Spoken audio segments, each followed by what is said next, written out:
Selamat datang di dunia yang penuh misteri dan ketakutan, itulah sapaan saya untuk Anda. Saya akan membawa Anda ke dalam sebuah kisah yang belum pernah Anda dengar. Sebuah kisah yang berpusat pada sebuah tempat bernama Labinak.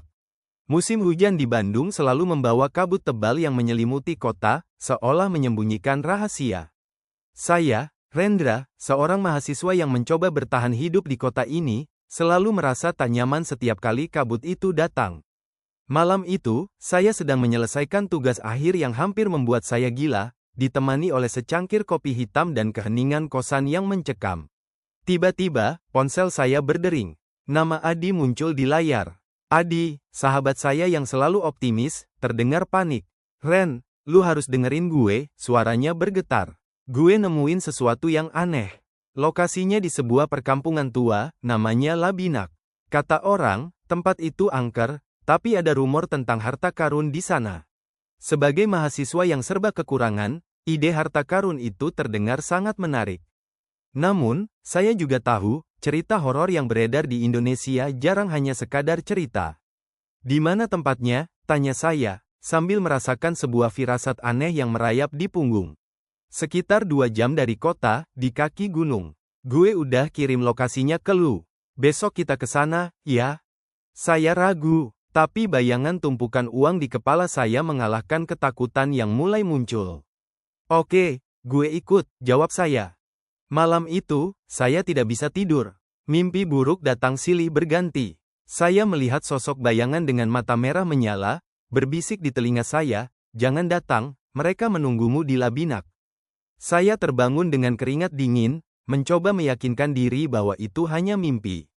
Tapi, jauh di lubuk hati, saya tahu, Labinak bukan tempat biasa. Pagi tiba, kabut tebal masih setia menyelimuti kota. Adi sudah menunggu di depan kosan dengan motor matic bututnya. Wajahnya terlihat pucat, tapi matanya memancarkan semangat yang membara. "Siap, Ren?" tanyanya sambil tersenyum tipis. Perjalanan ke Labinak terasa jauh lebih lama dari yang diperkirakan. Jalan yang kami lalui semakin sempit dan berliku. Pohon-pohon besar yang menjulang tinggi seolah mengawasi kami. Suasana sepi, tidak ada satupun kendaraan lain yang melintas. Hanya suara motor kami yang memecah keheningan. Sekitar 1 jam perjalanan, kami berhenti di sebuah warung kecil di pinggir jalan. Ibu pemilik warung yang sudah tua menatap kami dengan tatapan penuh selidik. "Mau kemana, Nak?" tanyanya dengan suara serak. "Ke Labinak, Bu," jawab Adi. Seketika, wajah ibu itu berubah. Raut ketakutan terlihat jelas di matanya. "Jangan ke sana, Nak. Tempat itu terkutuk. Mereka ada di sana. Mereka tidak suka ada orang luar yang datang," bisiknya, suaranya hampir tak terdengar. "Kami cuma mau lihat-lihat sebentar, Bu," ujar saya, mencoba menenangkan. "Pergilah sebelum terlambat," kata ibu itu, memalingkan wajahnya. "Cepat kembali sebelum matahari terbenam." Kami melanjutkan perjalanan, kata-kata ibu warung itu terus terngiang di kepala. Akhirnya, kami tiba di sebuah gerbang tua yang hampir roboh. Sebuah tulisan di gerbang itu membuat kami merinding, "Selamat datang di kampung Labinak." Namun, tepat di bawahnya, ada coretan yang ditulis dengan cat merah darah, "Mereka ada di sini." "Gue rasa ini tempatnya," kata Adi, suaranya bergetar. Kami memarkir motor, dan perlahan berjalan memasuki Labinak. Udara di sana terasa dingin dan berat. Rumah-rumah tua yang terbengkalai berdiri tegak dengan jendela-jendela yang kosong, seolah mata yang menatap kami. Di tengah kampung, kami menemukan sebuah sumur tua. Di pinggir sumur itu, ada sebuah batu nisan. Rasanya tidak mungkin ada makam di tengah-tengah kampung, bukan? Dan di atas batu nisan itu, ada sebuah benda yang membuat kami tertegun. Sebuah buku bersampul kulit tua yang terlihat sangat aneh. Saat kami menyentuhnya, buku itu terbuka dengan sendirinya, seolah menunggu kami untuk membacanya. Matahari mulai condong ke barat. Langit berubah menjadi oranye kemerahan. Kami tahu kami harus segera pergi. Tapi, kami sudah terlanjur penasaran. Kami harus membaca buku itu. Apa yang akan kami temukan? Dan apa sebenarnya rahasia yang tersembunyi di Labinak? Buku tua itu terasa dingin di tangan. Saya membuka lembar pertama dan terkejut. Tulisan di dalamnya bukan bahasa Indonesia, tapi sebuah aksara kuno yang tidak pernah saya lihat. Di setiap halaman, ada ilustrasi aneh yang seolah menggambarkan ritual kuno. Adi menyentuh sebuah simbol di halaman ketiga. Tiba-tiba, suara langkah kaki terdengar dari kejauhan. Tap, tap, tap. Perlahan, tapi pasti, suara itu bukan suara manusia. Kami saling berpandangan, panik. Kami harus segera pergi. Ayo, Ren, kita balik sekarang, bisik Adi, suaranya hampir tak terdengar. Kami berlari secepat mungkin, meninggalkan buku itu di sana. Saat kami menoleh ke belakang, kami melihat sosok hitam tinggi berdiri di depan sumur tua itu. Sosok itu tidak bergerak, hanya menatap kami dengan mata merahnya yang menyala. Kami terus berlari sampai tiba di motor. Kami tancap gas tanpa menoleh ke belakang. Di spion, saya melihat sosok itu masih berdiri di tempatnya, seolah mengawasi kami. Malam itu, kami kembali ke kosan. Kami tidak berani bicara, ketakutan yang kami rasakan sangat nyata. Saya tidak bisa melupakan tatapan sosok itu. Dan bisikan yang saya dengar di mimpi, jangan datang, kembali terngiang. Adi mengambil buku itu, meskipun saya sudah melarangnya. Buku ini ada di Labinak. Mungkin ini kunci dari semua misteri itu, katanya. Saya menggeleng, buku itu berbahaya, Di. Kita harus mengembalikannya. Adi tidak mendengarkan. Dia mencoba membaca buku itu lagi. Anehnya, sekarang tulisannya berubah menjadi aksara Latin yang bisa kami baca. Untuk yang berani datang, kalian adalah korban berikutnya.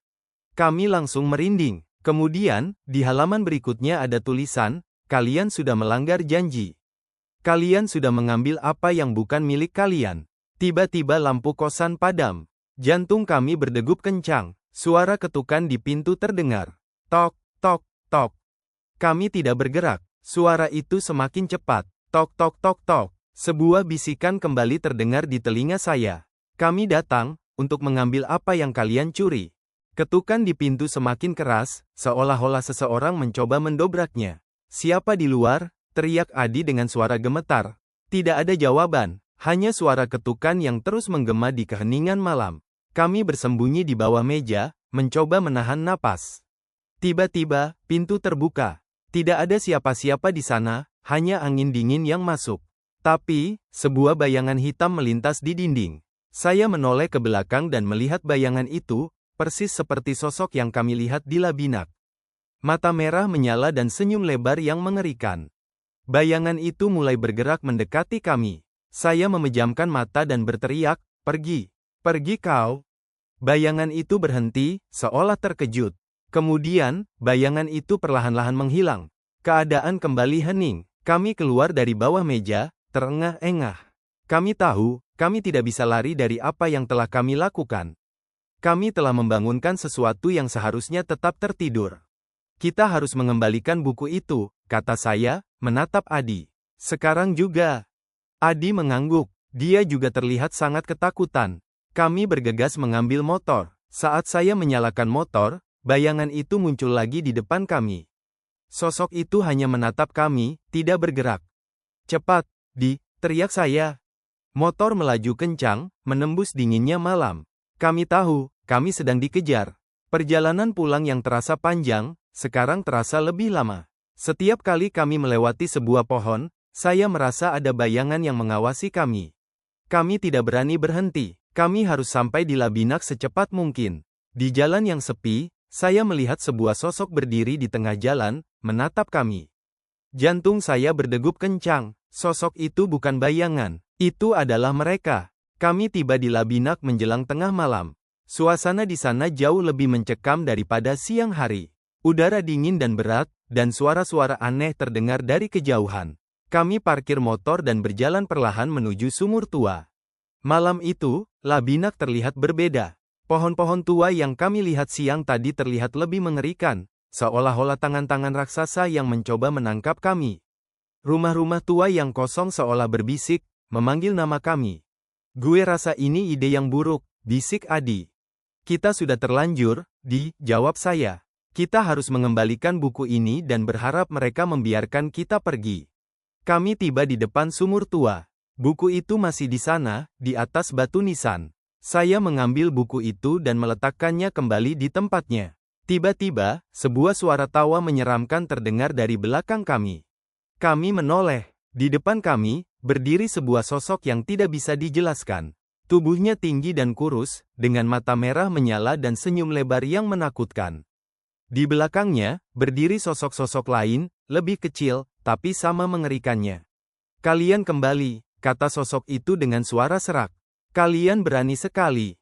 Kami hanya ingin mengembalikan buku ini, kata saya, mencoba untuk tidak menunjukkan rasa takut saya. Tidak semudah itu, kata sosok itu. Kalian telah melanggar janji. Sekarang, kalian harus membayar harganya. Sosok-sosok lain mulai bergerak mendekat. Mereka terlihat seperti bayangan, tapi saya bisa melihat mata merah mereka yang menyala. Mereka tidak memiliki kaki, mereka melayang. Saya panik. Adi juga terlihat ketakutan. Kita harus lari, teriak Adi. Kami berlari secepat mungkin, meninggalkan sumur tua. Sosok-sosok itu mengikuti kami, melayang di udara. Kami berlari menuju motor kami. Kami tidak bisa melarikan diri dari Labinak. Mereka ada di mana-mana. Mereka ada di pohon, di rumah-rumah, bahkan di udara. Saya melihat mata merah menyala di mana-mana, mengawasi kami. Kami terjebak di Labinak. Kami bersembunyi di salah satu rumah tua yang terbengkalai. Pintu rumah itu sudah tidak ada. Jendela-jendela yang kosong terlihat seperti mata yang menatap kami. Debu tebal menyelimuti semua perabotan. Kami mendengar suara langkah kaki di luar. Tap, tap, tap. Itu bukan langkah kaki biasa. Mereka bergerak dengan cepat. Kami bersembunyi di bawah meja, mencoba tidak membuat suara. Tiba-tiba, suara langkah kaki berhenti di depan rumah kami. Kami menahan napas. Kemudian, sebuah suara serak terdengar dari luar. Kalian tidak bisa lari dari kami. Kami ada di mana-mana. Kami mendengar suara tawa yang menyeramkan. Kemudian, suara langkah kaki itu menjauh. Kami menghela napas lega. Tapi kami tahu, kami tidak aman. Kami tidak bisa lari dari Labinak. Kami mencoba memikirkan cara untuk keluar dari sana. Kami membutuhkan bantuan. Tapi siapa yang bisa kami minta tolong? Tidak ada sinyal di sana. Kami benar-benar terjebak. Tiba-tiba, saya melihat sebuah jendela di lantai atas. Jendela itu terlihat seperti jendela biasa. Saya menoleh ke Adi dan berkata, bagaimana jika kita naik ke lantai atas? Mungkin kita bisa melihat jalan keluar dari sana. Adi mengangguk setuju. Kami perlahan-lahan menaiki tangga. Di setiap langkah, suara langkah kaki terdengar di belakang kami. Kami menoleh, tapi tidak ada siapa-siapa. Itu hanya ilusi, atau mungkin mereka benar-benar ada di sana. Kami tiba di lantai atas. Ada sebuah ruangan yang kosong. Di tengah ruangan, ada sebuah jendela yang menghadap keluar. Kami melihat keluar, dan kami terkejut. Labinak terlihat seperti labirin. Ada banyak jalan yang berbeda. Tapi semuanya mengarah ke satu tempat, sebuah rumah tua yang besar dan megah di ujung kampung. Rumah itu terlihat sangat berbeda dari rumah-rumah lain. Rumah itu terlihat seperti sebuah istana, tapi dengan aura yang sangat mengerikan. Itu, rumah siapa? Tanya Adi, suaranya bergetar. Gue nggak tahu, jawab saya. Tapi gue yakin, semua rahasia Labinak ada di sana. Kemudian, saya melihat sesuatu yang membuat saya merinding. Di depan rumah itu, ada sebuah pohon yang sangat besar. Di pohon itu, ada sebuah sosok yang tergantung, wajahnya pucat dan matanya kosong. Sosok itu, mirip dengan saya. Saya tidak bisa menahan rasa takut saya. Saya berteriak, kami segera turun dari lantai atas. Kami tahu, kami harus pergi dari sana. Tapi, kemana kami harus pergi? Kami tidak tahu jalan keluar. Kami benar-benar terjebak. Setelah melihat sosok yang menyerupai saya tergantung di pohon, saya tidak bisa berpikir jernih. Adi meraih tangan saya dan menarik saya keluar dari rumah tua itu. Kita harus ke sana, katanya, menunjuk ke rumah besar di ujung kampung. Mungkin kita bisa menemukan jawaban di sana. Saya ragu, tapi saya tahu kami tidak punya pilihan lain. Kami berjalan perlahan, mencoba tidak membuat suara. Di setiap langkah, kami merasa seperti sedang diawasi. Kami melihat mata merah menyala di mana-mana, mengawasi kami dari balik pepohonan dan rumah-rumah tua. Kami tiba di depan rumah besar itu. Pintu rumah itu terbuka, seolah-olah mengundang kami masuk. Kami saling berpandangan, lalu masuk. Di dalam rumah itu, suasananya jauh lebih dingin dan mencekam daripada di luar. Di dalam, kami melihat banyak sekali foto-foto tua. Foto-foto itu menunjukkan orang-orang yang tinggal di Labinak. Tapi, ada satu hal yang aneh. Mata mereka semuanya kosong, seolah-olah mereka tidak memiliki jiwa. Kami terus berjalan, memasuki sebuah ruangan yang lebih besar. Di tengah ruangan itu, ada sebuah altar. Di atas altar itu, ada sebuah buku yang sama persis dengan buku yang kami temukan di sumur tua. Di sekeliling altar, ada banyak lilin yang sudah padam, dan di tanah, ada sebuah tulisan kuno yang dibuat dengan darah. "Apa ini?" tanya Adi, suaranya bergetar. Tiba-tiba, suara serak terdengar dari belakang kami.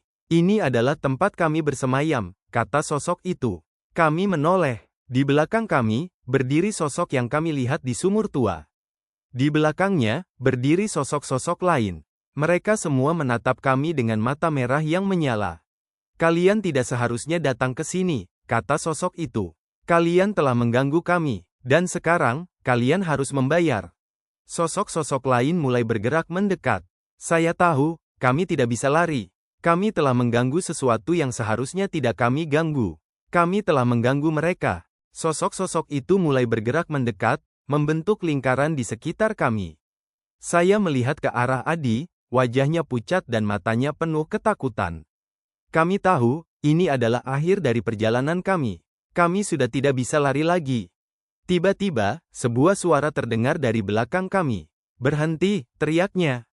Kami menoleh. Di sana, berdiri seorang wanita tua. Wanita itu adalah ibu pemilik warung yang kami temui. Wajahnya terlihat lelah, tapi matanya memancarkan sebuah tekad yang kuat. "Mereka bukan milikmu," teriaknya kepada sosok-sosok itu. "Mereka tidak ada hubungannya dengan buku itu. Mereka telah mengambil apa yang bukan milik mereka," kata sosok itu, suaranya serak. "Mereka hanya ingin mengembalikan buku itu," jawab ibu itu. "Biarkan mereka pergi." Sosok itu tertawa. "Tidak semudah itu. Mereka harus membayar. Darah untuk darah. Jika kalian butuh darah," kata ibu itu, "ambil darahku. Aku adalah yang bertanggung jawab. Aku yang membuat kalian menunggu." Sosok itu terdiam, mata merahnya menatap ibu itu. Kemudian, sosok itu mengangguk. "Baiklah, darahmu akan kami ambil." Tiba-tiba, sosok itu bergerak dengan cepat, melayang di udara. Ibu itu menutup matanya, siap untuk menghadapi takdirnya. "Tunggu!" teriak saya. "Jangan! Biarkan ibu itu pergi. Ambil darahku. Aku yang mengambil buku itu." Sosok itu berhenti di depan saya. Mata merahnya menatap saya. "Kau yakin?" tanyanya. "Ya," jawab saya. "Ambil darahku. Biarkan ibu itu dan temanku pergi." Sosok itu tersenyum. Senyumnya lebar dan menakutkan. "Baiklah. Darahmu akan kami ambil." Saya menutup mata saya. Saya tidak tahu apa yang akan terjadi. Saya hanya bisa berharap bahwa pengorbanan saya akan menyelamatkan ibu itu dan Adi. Tiba-tiba, saya merasakan sebuah sentuhan di tangan saya. Saya membuka mata saya. Sosok itu tidak ada di sana. Ibu itu tersenyum, lalu mengatakan, "Kalian tidak perlu takut, Nak. Aku sudah mengatakan pada mereka bahwa tidak semua manusia itu buruk. Aku sudah membuang buku itu ke sumur, dan sumur itu akan menelan semua kekuatan jahat itu. Pergilah, Nak. Jangan pernah kembali lagi." Saya dan Adi berlari keluar dari Labinak. Kami tidak menoleh ke belakang. Kami tahu, kami tidak akan pernah kembali lagi. Dan kami tahu, Labinak akan selamanya menjadi tempat yang penuh misteri dan ketakutan. Catatan. Kisah ini adalah pengingat bahwa terkadang, rasa penasaran bisa membawa kita ke tempat-tempat yang tidak seharusnya kita datangi. Labinak, sebuah tempat yang penuh dengan cerita horor, ternyata memiliki rahasia yang jauh lebih mengerikan dari yang kami bayangkan. Kami datang untuk mencari harta, tapi kami menemukan sebuah kisah. Sebuah kisah tentang pengorbanan, keberanian, dan pengampunan. Dan satu hal yang pasti, mereka ada di sana.